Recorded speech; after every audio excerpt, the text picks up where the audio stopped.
So students, till now we have discussed about the pre-fertilization events. Now next is the fertilization in flowering plants.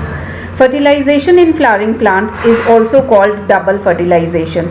Now let's see why is it called double fertilization. As you know that pollen tube which was entering the ovule was having two male gametes, and those two male gametes are discharged in the embryo sac. Now let's see what is the fate of those male gametes.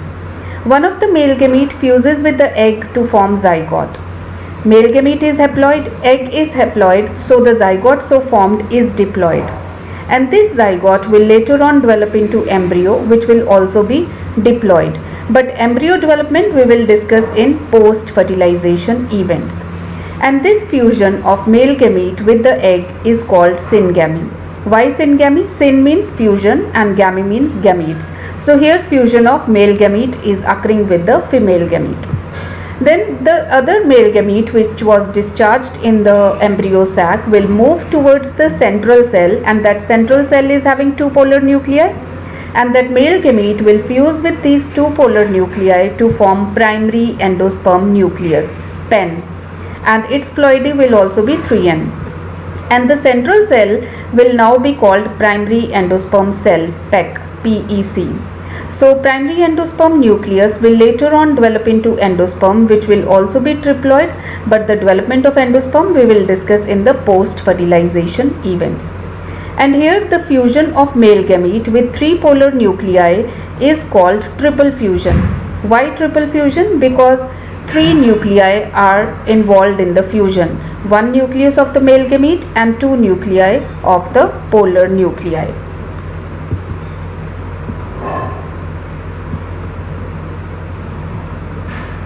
Okay, next we will take up the post-fertilization structures and events. Now here we will take up development of endosperm and development of embryo. Endosperm development precedes embryo development. Now what does this mean? It means development of endosperm occurs before the development of embryo. First of all, endosperm will develop and later on embryo will develop. Now there is a logic behind this. Now let's see what is the logic behind this. Endosperm contains reserve food material, and that is very much required by the developing embryo. So the embryo cannot develop in the absence of nourishment. It needs nutrition, and that nutrition is provided by the endosperm. So endosperm development occurs before the embryo development. The primary endosperm cell will divide repeatedly and form a triploid endosperm tissue. Now let us discuss the types of endosperms on the basis of the mode of their development. So we can classify endosperm on the basis of mode of development into three categories: nuclear endosperm, cellular endosperm and halobial endosperm. In your syllabus in NCERT, it is only the nuclear endosperm which is mentioned, but we will discuss all the three just for your info. Diagrammatically it is shown the development of three types of endosperm. In some species what happens, let us assume this is the primary endosperm cell with its triploid primary endosperm nucleus. Now this primary endosperm nucleus will undergo mitosis. Now as you know, mitosis, in mitosis what happens? First of all, nuclear division occurs, which is called karyokinesis, and that is followed by cell division, which is called cytokinesis. Right? So here what is happening? Nuclear division is occurring, but this nuclear division is not followed by cytokinesis, such that a single cell is having many nuclei. But later on, gradually and slowly, around these nuclei cell wall formation starts occurring. But initially it is free nuclear endosperm development. Then there is another type of endosperm development, which is cellular development. Again, this is primary endosperm cell with primary endosperm nucleus. Now here again mitosis is occurring, and in the mitosis karyokinesis is immediately followed by the cytokinesis, such that this one cell is converted to 2 cell, 2 to 4 cell, 4 to 8 cell, likewise. So this is all cellular endosperm. Then halobial endosperm. Halobial endosperm development is in between the development of free nuclear and cellular endosperm. Let's see how. Now what happens, this is primary endosperm cell and this is its primary endosperm nucleus. Initially this will divide mitotically, again mitosis with karyokinesis followed by cytokinesis. So first division is having both karyokinesis as well as cytokinesis. So two cells are formed and two unequal cells are formed. The cell towards the chalazal end is smaller and the one towards the micropilar end is bigger. Now what happens, a nuclei of each of these cells will undergo nuclear divisions which is not followed by cytokinesis. So next divisions which are occurring here are free nuclear divisions. Initially it was cellular division and later on it was nuclear division. So this is again in detail nuclear endosperm. Primary endosperm undergoes free nuclear divisions in which karyokinesis is not followed by cytokinesis, and this results in the formation of large number of triploid free nuclei which are suspended in the cytoplasm of central cell. And later on cell wall formation occurs around these nuclei in a centripetal manner to form the cellular mass, and it is the most common type of endosperm. Example here we will take of coconut water. The coconut water which you drink is nothing but it's the free nuclear endosperm. That coconut water is made up of thousands of nuclei, and the surrounding white kernel that you eat is actually the cellular endosperm. What happens, around these nuclei slowly and gradually cell wall formation starts occurring. So that's why now it becomes the cellular endosperm. So coconut water is free nuclear endosperm and the white kernel which you are eating is the cellular endosperm, and this cellular endosperm is formed from the free nuclear endosperm. Now this is the summary of all the three types of endosperm development.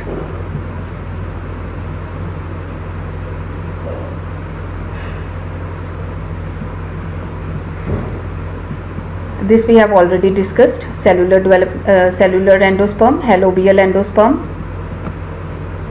Now, as I told you, endosperm has the reserve food material. It provides nutrition to the developing embryo. Now, in some cases, endosperm may be completely consumed by the developing embryo before seed maturation. And example here is pea, groundnut, beans. And such seeds in which endosperm is completely consumed, such seeds are called non-endospermic seeds. Non-endospermic seeds matlab seeds are not having endosperm now, that endosperm has been completely consumed. Then there is another category of plants in the seeds of which endosperm persists. It is not completely used up. In fact, it is used up during seed germination, and example is castor, coconut, wheat, maize, barley, sunflower. And such seeds are called endospermic seeds because in such seeds endosperm persists. Now this is the endospermic seed of corn. This is all endosperm and this is its embryo. So this is endosperm, so this is endospermic seed. Now let us take the differences between endospermic seed and non-endospermic seeds. Endospermic seeds are also called albuminous seeds.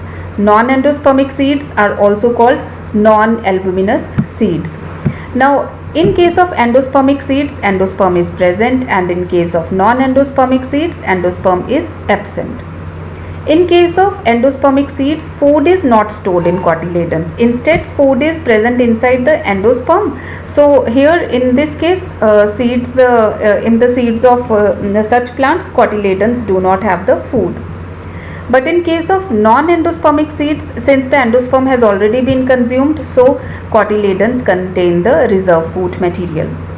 In case of endospermic seeds, cotyledons are thin and papery, and in case of non-endospermic seeds, cotyledons are thick and fleshy. Examples we have already discussed. And in some seeds such as black pepper and beet, nucellus persists. You remember nucellus is a tissue around the embryo sac, and it is one of the cell of the nucellus which resulted in the formation of embryo sac.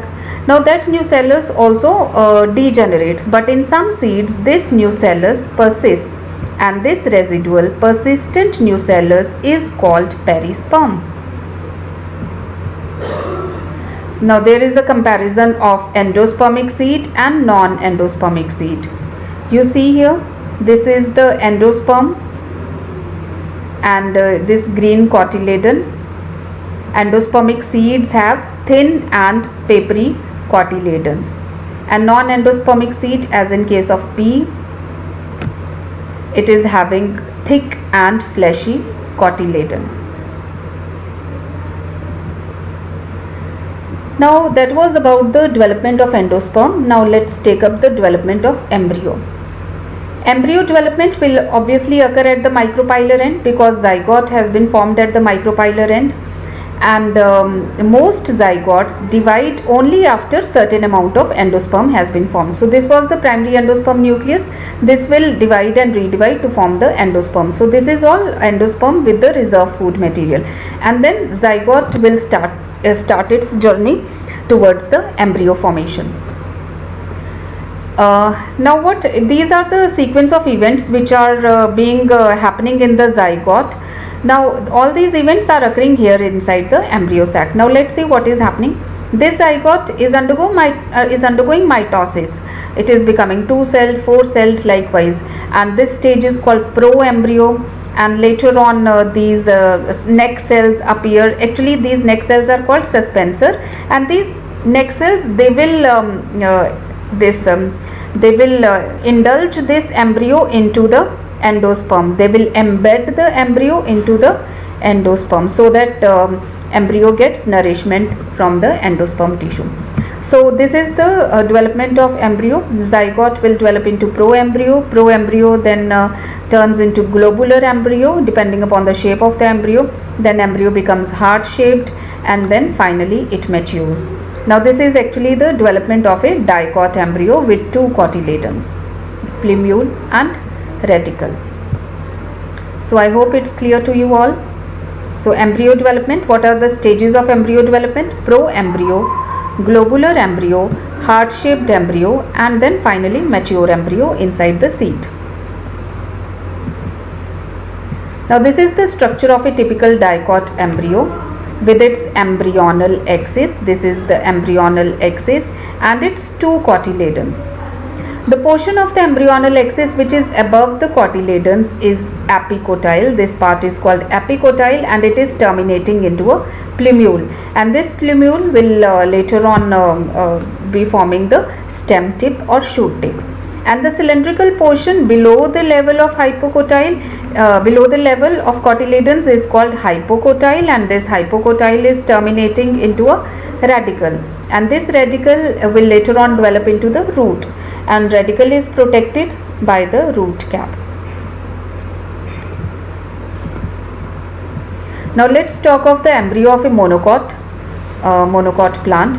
Monocot plant is, as the name suggests, monocot. It is having only single cotyledon, and this is the cotyledon of the monocot, and cotyledon of monocot is called scutellum, and this scutellum is lying on one side of the embryonal axis. This hole is embryonal axis and its scutellum is on one side.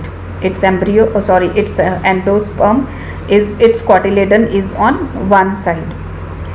At its lower end, embryonal axis has radicle which is protected by root cap, and this root cap is in turn covered by undifferentiated mass of cells which is called choriorhizome. Then portion of the embryonal axis above the level of attachment of scutellum is the apicotyle. This is the apicotyle, and apicotyle has a shoot apex, and it is enclosed in a hollow leaf like structure called coleoptile. Now formation of fruit and seed. Once the fertilization has occurred, the sepals, petals, stamens, style, they all wither away and fall off, and the ovary will turn into fruit, and fruit which is developed only from the ovary is called true fruit. Sometimes thalamus is also involved in fruit formation, and such fruits are called false fruit. So that means False fruits are formed from ovary as well as thalamus. Example is apple, strawberry. Wall of the ovary is transformed into the wall of the fruit, because ovary itself has turned into fruit, and wall of the ovary will be the fruit wall, and that fruit wall is called pericarp. Although in most of the species fruits are formed after fertilization, fruits are the product of fertilization, but there are few species in which fruits are developing without fertilization also, and such fruits are called parthenocarpic fruits. So parthenocarpic fruits, those fruits which are developing without fertilization, and example is banana. Parthenocarpy can be induced by scientists also. What they do is they apply growth hormones to the plant, and the fruits so formed are seedless. In most of the cases, pericarp. What is pericarp? Pericarp is the fruit wall. It consists of three parts: outer layer epicarp, middle layer mesocarp, and inner layer endocarp. Fruit gives protection to the seeds and is also involved in the dispersal of seed. So that was about the ovary, what happened to the ovary after fertilization. Now let's talk of what happened to the ovule after fertilization. Inside the ovary there are ovules, and after fertilization these ovules get transformed into seed. The integuments of the ovule will gradually dry up. The outer integument becomes hard and forms testa, whereas inner integument forms the tegmen. So the ovule has been transformed into seed, and its integuments have been transformed into the seed coat. Outer seed coat is called testa and inner seed coat is called tegmen. And the micropyle remains in the form of a fine pore on the surface of seed, and when the seed is to germinate, water is absorbed through this pore, and seed germination will occur. Now summary of what happened to the different structures after fertilization. So post fertilization changes. Before fertilization it was ovary, and after fertilization it was turned to fruit. Ovary wall converted to fruit wall, which is called pericarp. Ovule turned into seeds. Inner integument of the ovule turned into the inner seed coat, which is called tegmen, and outer integument turned into testa, that is the outer seed coat. Funicle, that is the stalk which was connecting the ovule with the ovary, that funicle turned into the stalk of seed. Egg changed to embryo. Secondary nucleus, actually the two polar nuclei, they have now become primary endosperm nucleus, and later on they develop into endosperm. Antipodal cells in the embryo sac degenerate, synergids degenerate, and in some cases nucellus persists, and that persistent nucellus is called perisperm. As the seed matures, its water content is reduced and seeds become relatively dry, with only 10 to 15% of moisture in them, and the general metabolic activity inside the embryo slows down. So the embryo may enter into a state of inactivity, which is called dormancy. You might have seen the seed lying on the ground, but it is not germinating. Means inside it is metabolically inactive, and it has entered into a state of rest, and that state of rest is called dormancy. And when favorable conditions are available, what are the favorable conditions for a seed? Adequate moisture, oxygen, suitable temperature. When they find all these favorable conditions, these seeds will germinate. Now, what are the advantages of seed to a plant? Seeds help in dispersal of plant species to new habitats, to colonize new areas.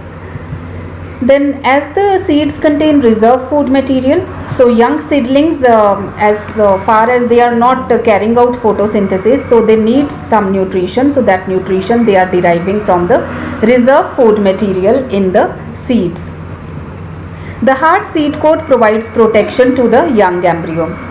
Because seeds are formed during sexual reproduction, they generate new gene combinations leading to variations, and variations are the raw material for evolution. Seed is the basis of our agriculture also. Without seeds we cannot grow crops in our field. And dehydration and dormancy of mature seeds are crucial for the storage of seeds. If seeds are not dehydrated, they do not undergo dormancy period, they do not undergo resting period, then what will happen? They will rot. Some fungus, some bacterial growth will occur, but because the moisture content has been reduced in them, they have undergone dormancy period, so it is easier for the farmers also to store the seeds in godowns, so it can be used as a food throughout the year, and also these seeds can be used to raise crops in the next season. How long do the seeds remain alive after they are dispersed?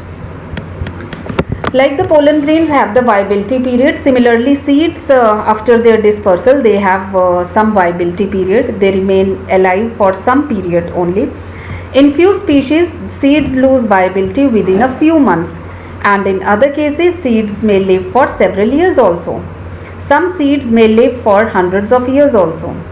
The oldest seed is that of a lupine, Lupinus arcticus, which was excavated matlab dug up by digging the earth, excavated from Arctic tundra, and this seed germinated and flowered after an estimated record of 10,000 years of dormancy.